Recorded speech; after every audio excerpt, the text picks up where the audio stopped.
Hi, I'm Dr. Jeff Osborn from Intermountain Heart Institute, and I'm here with Dr. Jared Bunch talking about late-breaking trials, one of which is a novel treatment for supraventricular tachycardia, or we used to call it PAT back in the old days, often treated with adenosine these days, but there's a new agent that is administered intranasally that seems to be quite effective and an alternative to intravenous adenosine treatment for supraventricular tachycardia.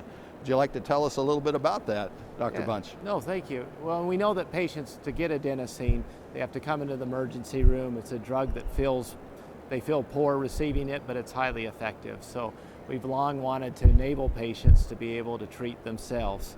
But one of the challenges with drugs is you take them and there's oral absorption and it takes time, and 3 to 4 hours later they're still in the abnormal heart rhythm.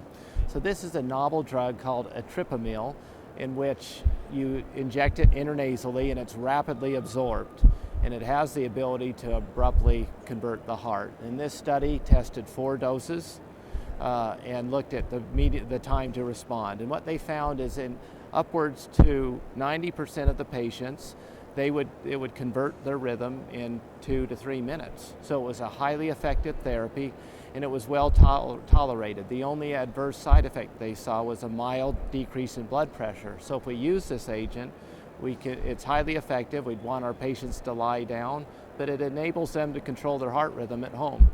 Do you foresee this as an outpatient treatment then for supraventricular tachycardia patients? Very much so. This was a dose-dependent study, so they were testing which dose is the most effective. And the next study will be now to use the most effective dose in a broad spectrum of patients to see if it's safe and effective.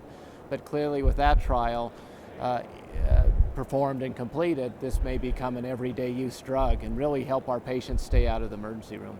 So avoidance of the emergency room and the costs of the emergency room could be avoided with this type of treatment. Absolutely. I have a number of patients that I think would be very interested in this when it becomes available. Of course, more definitive treatment might entail some of your skills in the EP lab doing ablation. Oh, absolutely. And I've spoken to some of the investigators on the trial, and there's still a high interest in proceeding with non-pharmacologic approaches like ablation that are curative. But this gets them to that point, and while they're deciding, it gives them a nice way to treat their rhythm on their own. Well, thank you. Thank you for that input, and another great late-breaking trial from HRS 2017.